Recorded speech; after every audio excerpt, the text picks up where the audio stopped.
こんにちは。ポッシブル可能性の会の太田です。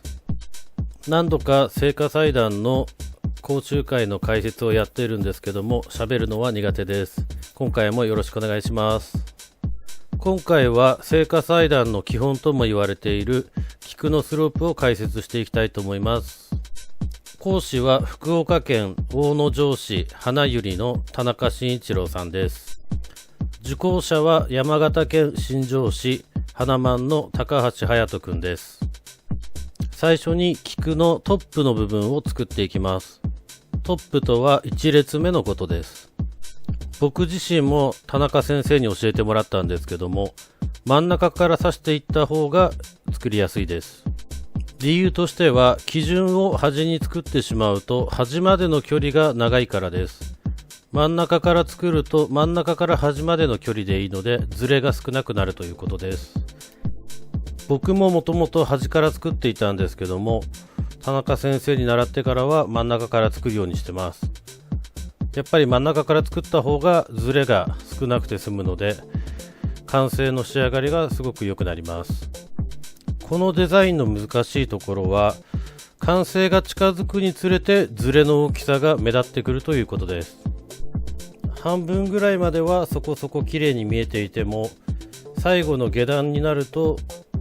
今までのズレが大きく出てしまいます。その理由としては、祭壇の一番下段が水平だということです。なので1列目からしっかり丁寧に作っていきます。しっかりと点を打ってあげることが大事です。点と点を結ぶように作っていきます。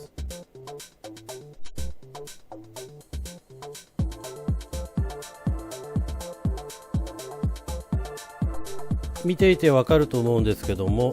菊の茎は必ずまっすぐなわけではありません。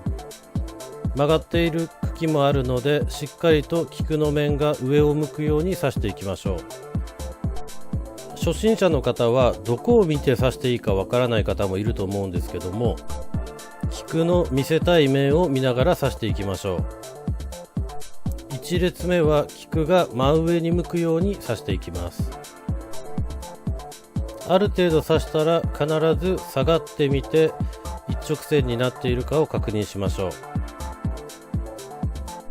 どれだけ慣れてる人でも1回で綺麗に直線を作るのは難しいと思います。必ず後ろに下がって確認しながら微調整をしていきましょう。ちなみに僕が田中先生に教えてもらってから作った菊のスロープがこちらになります。段数は1段なんですけども、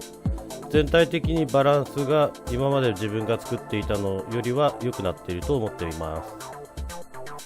菊の茎などを使って正確に測ると、より綺麗に作ることができます。何度も言いますが、1列目が歪んでると必ず一番下の段に来た時にその歪みが大きく出てしまうので、慎重に刺していきましょ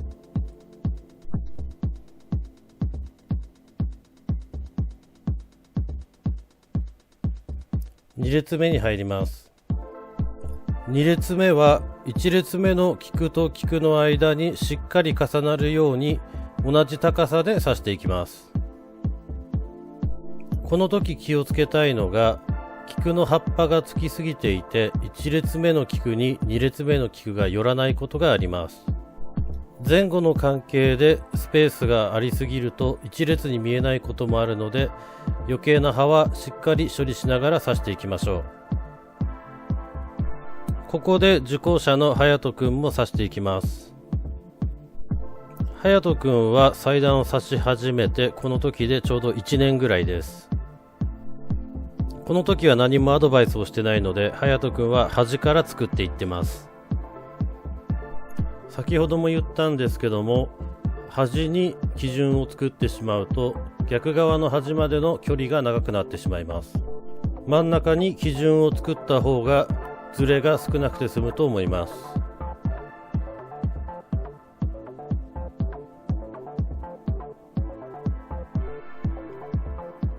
何度も下がってみてしっかり一本線になっているか確認しながら2列目を刺していきましょう。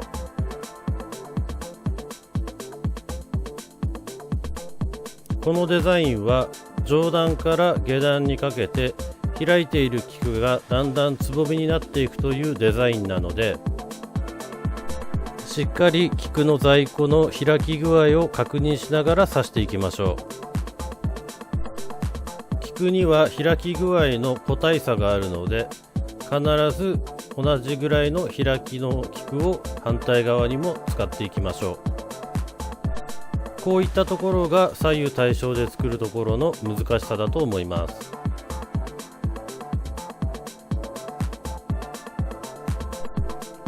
ちょっと隼人くんの方は田中先生に比べてつぼみの菊を使ってしまってますね。相方がいて自分が後追いで刺すときは菊の開き方も考えながら刺していきましょう。ちなみに僕は田中先生に出会ってこの日で3日目です。3日前に新潟空港に田中さんを迎えに行って、新潟市の花屋さんの、みそのさんで作業をして、次の日に福島県福島市の駅前で NHK の連続テレビ小説エールをモチーフにしたオブジェを作りました。その次の日に山形県新庄市の花満さんにお伺いしました。こういったことができるのも僕たちのポッシブル可能性の会の魅力だと思います。田中先生の2列目が終わりましたね。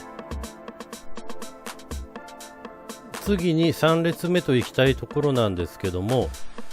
全体のバランスを作るために真ん中の部分だけ刺していきます。この真ん中の部分を先に作ることは後々とても重要なことになってくるので、必ず真ん中から作るようにしましょう。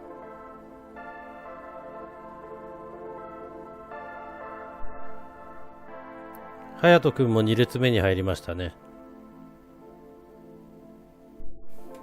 若干なんですけども、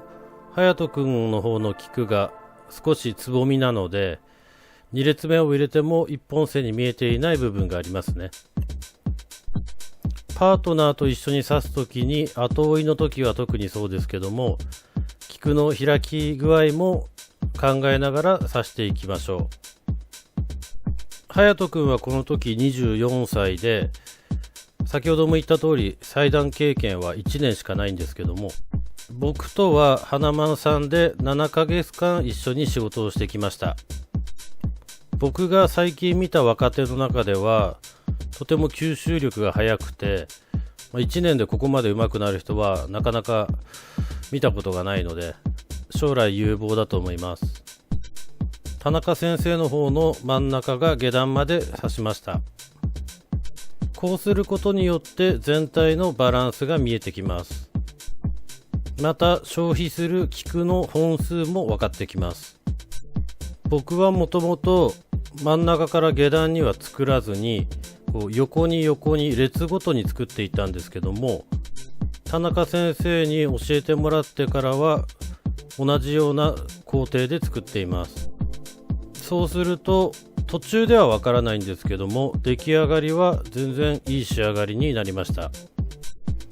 こうすることによって下段に行くにつれて菊と菊の間隔が開いていくんですけども、その間隔を把握した上で刺していくことができます。このデザインは菊を詰めすぎて刺してしまうと本数をかなり多く使ってしまいますし、逆に少なく刺しすぎるとスカスカに見えてしまって格好が悪くなるので、真ん中から下段に最初に作っておくことが大事だと思います。真ん中から作ってしまうと左に行ったり右に行ったり動かなきゃならないので、ちょっと手間なような気はするんですけども、それでも仕上がりはこっちの方がかなり良くなると思います。隼人くんが菊の開き具合に気づいたようで2列目を刺し直しています。こういったようにどこが間違っているのか、何が違うのかを修正できる能力はとても大事な能力になると思います。今田中先生と隼人君が話しているのは目線の高さのことを言っています。近くで指していると気づかないのですけども、お客様側から見て綺麗に映るかが大事になってきます。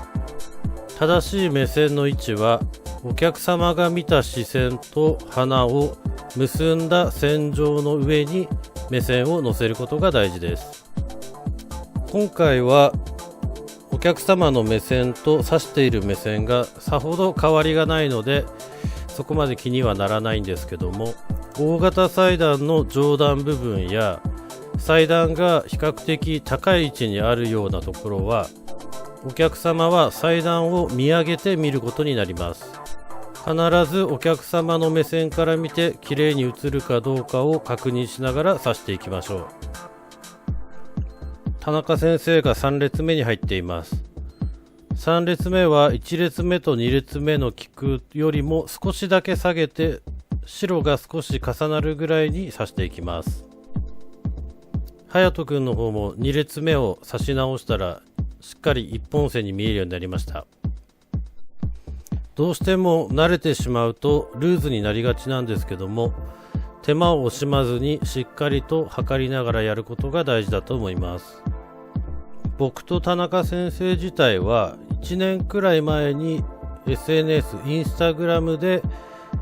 田中さんの方から会に入会したいということで知り合いました。僕より聖火祭壇の経験も少なくて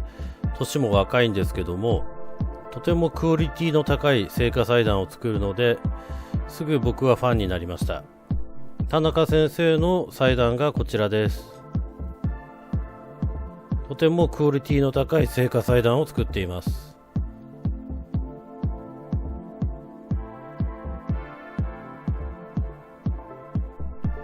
こういった普段出会うことができないような人と一緒に仕事ができるのもポッシブル可能性の会の魅力だと思います。会に興味のある方はコメント欄や SNS のメッセージで僕の方に連絡をください。隼人君の方も綺麗に修正されましたね。3列目ぐらいまでは良いのですけども、4列目ぐらいになってくると前後の関係、奥行きですね。奥行きを気にして刺さなければいけません。後ろに詰めすぎて刺してしまうと一番下段の手前の部分が空いてしまったり、逆に前に出しすぎてしまうと一番下段の段で菊のラインが下まで降りてこれないことがあります。そういったことを考えるとここを先に作っておいた方が作りやすいです。最終的に綺麗に見えるかどうかは全てバランスにかかっています。田中先生が4列目に入ります。4列目は3列目よりも下げて菊が独立して見えるように刺していきます。ここもそうですけども、しっかり点を打っておきます。真ん中の基準の高さを合わせて点を打って、それをつなげるという作業を繰り返していきます。不安な人は点をたくさん打った方がいいと思います。実際にこのデザイン自体は最近はあまり使っていないところが多いんですけども、10年ぐらい前は結構頻繁に使われていたデザインです。理屈的には簡単なんですけども、実際に刺すとなるととても難しい裁断です。特にこのデザインをたまにしか作らない人はしっかりと要点を理解しておくことが大事です。この裁断に限ったことではないんですけども、必ず刺しているときは見本になる図面や写真を見ながら刺していく方が良いと思います。前回の動画でも言っていたんですけども、聖火裁断を刺すときは考えることがかなり多くあります。なのでしっかり図面を作ったり、見本になる写真に自分の注意点を書きながら知るようにしていくことが大事だと思います。僕は自分で仕事のノートを作っています。先ほども言った通り、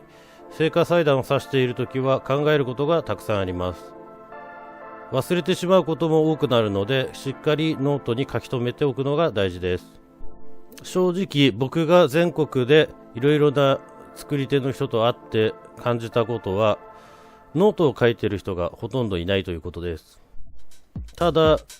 僕が尊敬するような作り手の人は、ノートもそうですけども、祭壇のデザインなども書き留めている人が多いです。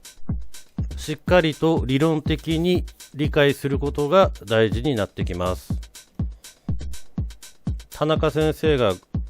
4列目を終えて5列目に入っています。隼人くんの方も3列目を終えて4列目に入っています。見ていてわかると思うんですけども、これだけ上手に祭壇を作っている田中先生でも何回も高さを測って作っています。前回までの動画でも言っていることなんですけども、手間を惜しまないで刺していくことが綺麗に作る条件になります。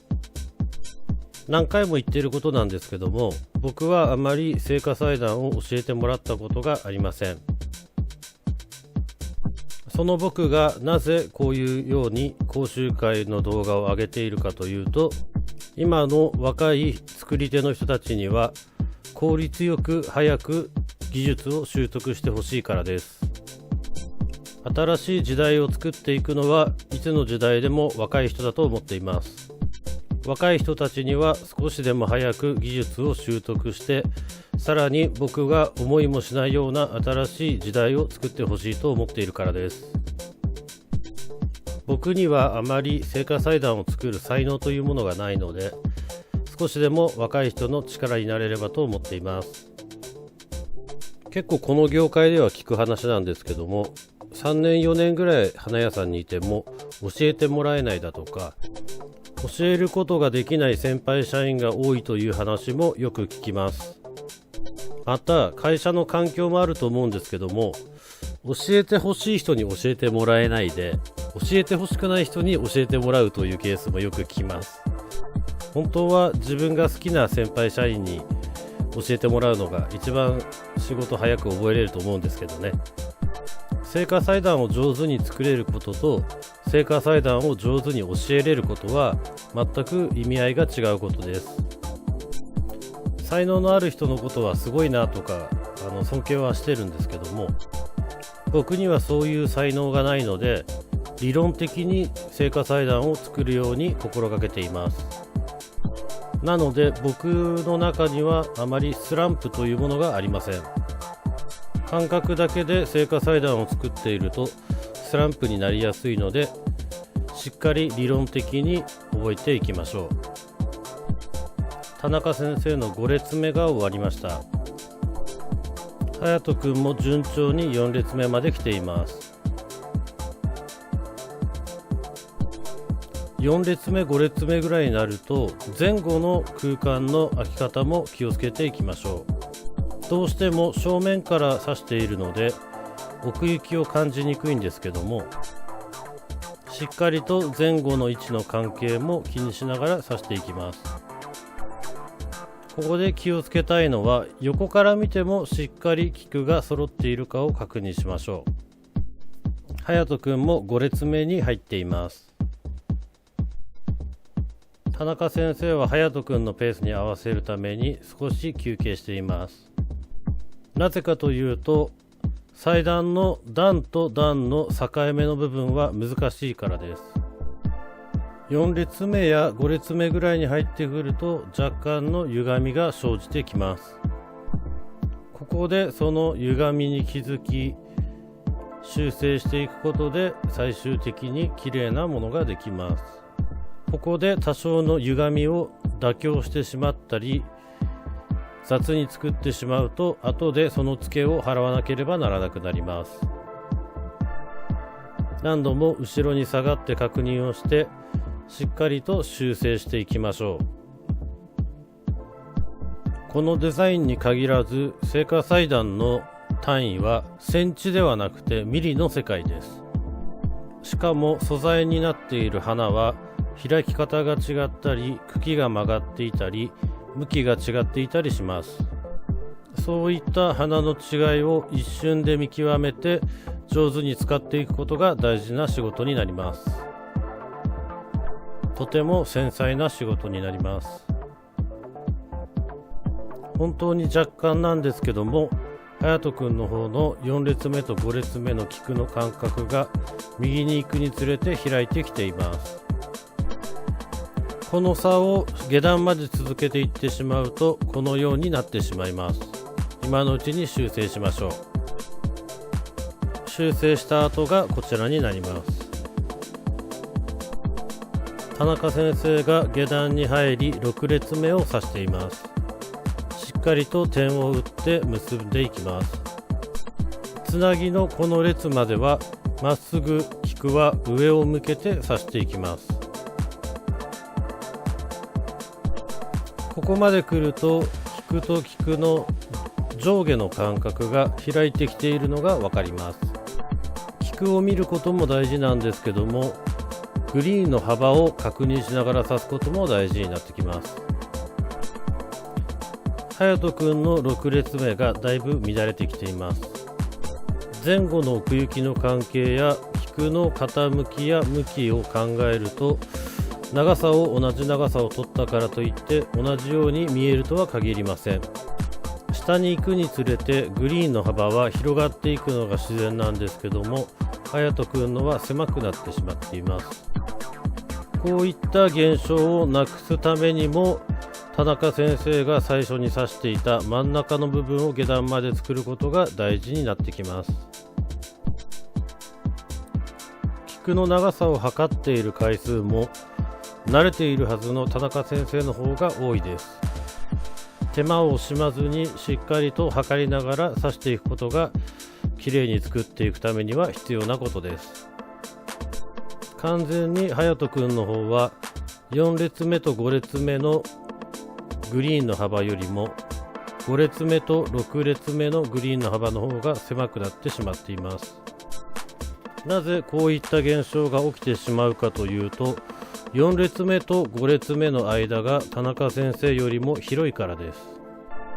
ということは5列目が若干田中先生よりも低いからだと考えられます。本当にセンチではなくミリの世界だと思います。こういったことを早い段階で自分で気づけるかどうかが大事になってきます。先ほども言ったんですけども、序盤の方に気づかなかった歪みが下段に行くにつれて大きく見えてくるという例の一つになります。田中先生が7列目に入っています。しっかりと点を打って結んでいきます。どうしても仕事には時間に限りがあるので、できる限り短い時間でクオリティの高い商品を作れるように修正能力を高めていくことが大事になってきます。常にうまくいかないときはなぜ、どうしてと考えることが大事です。隼人くんの6列目も修正して少し良くなってきました。田中さんが今指している7列目はここを境に少し菊を斜め前に傾けて刺していきます。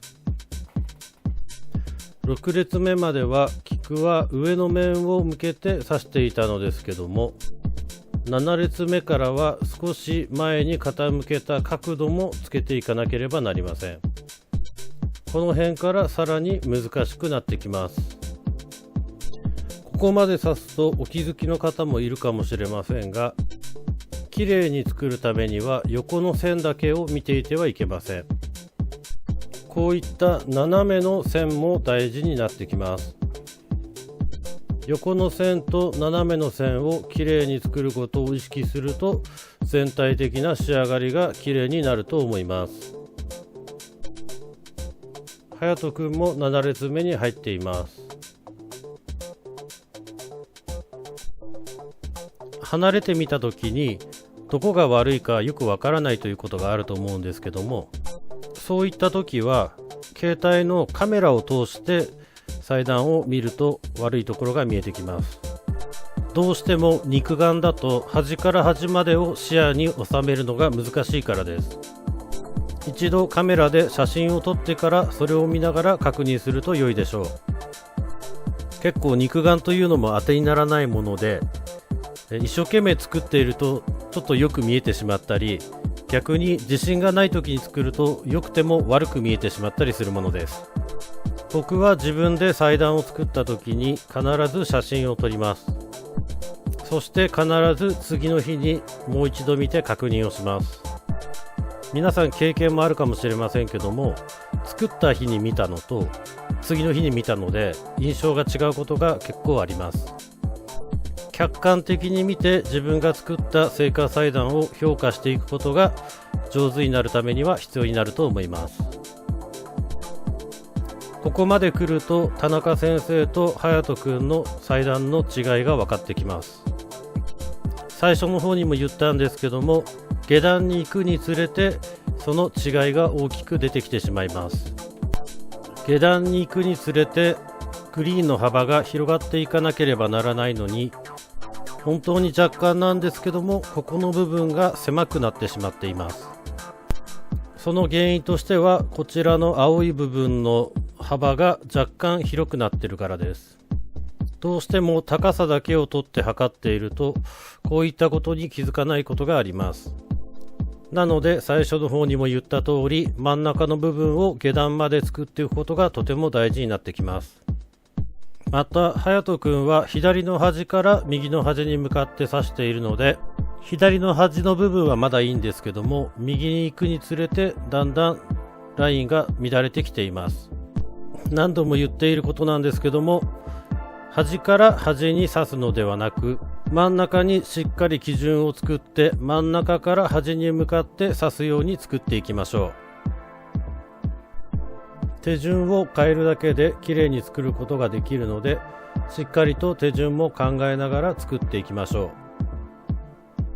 う。そのためにもしっかりとした図面や写真を作り、手順を書いておくといいと思います。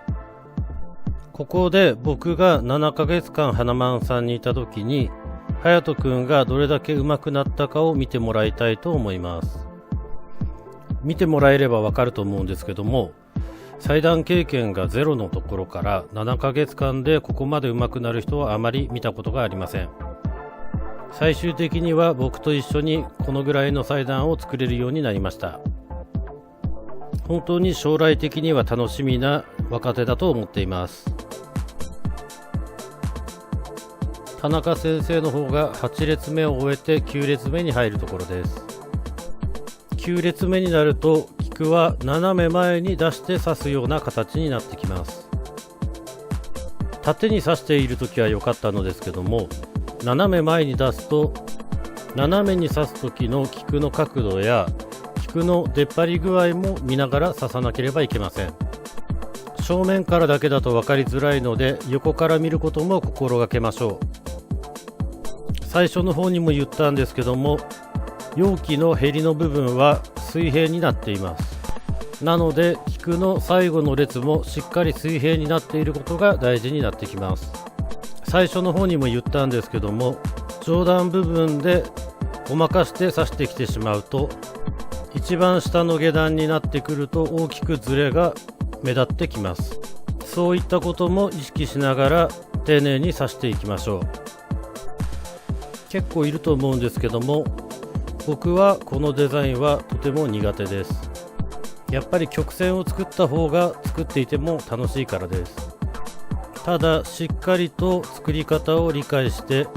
綺麗に作ることができるようになると、仕事は少しだけ楽しくなってきます。花屋さんの仕事は大変な仕事が多いので、楽しみながら仕事をすることもとても大事だと思います。自分の成長が分かったり、自分が思っていた通りに花を刺すことができると、仕事はとても楽しくなってきます。楽しんで仕事をするためにも早く技術を習得しましょう。田中先生の方が最終段階に入っています。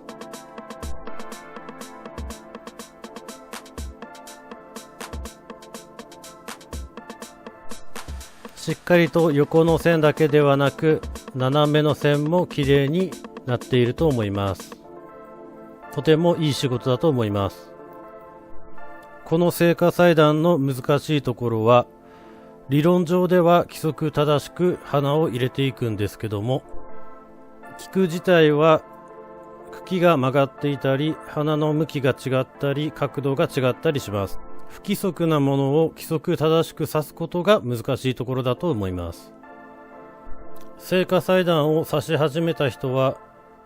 毎日菊を触っていた方が良いと思います。一瞬で花の特徴を理解して、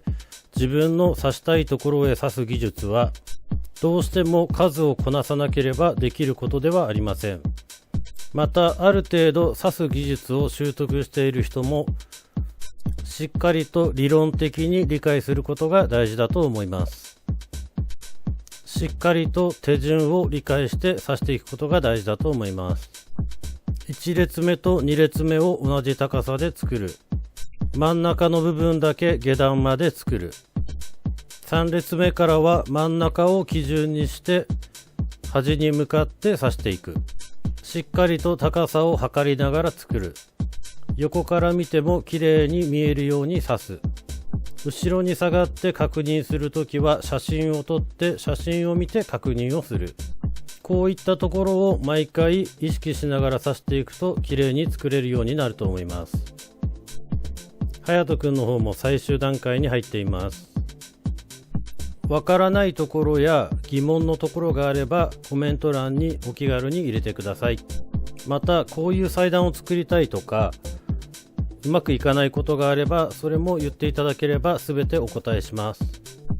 真剣に上手になりたいと思う人であれば僕も真剣に答えます。最後までご視聴ありがとうございました。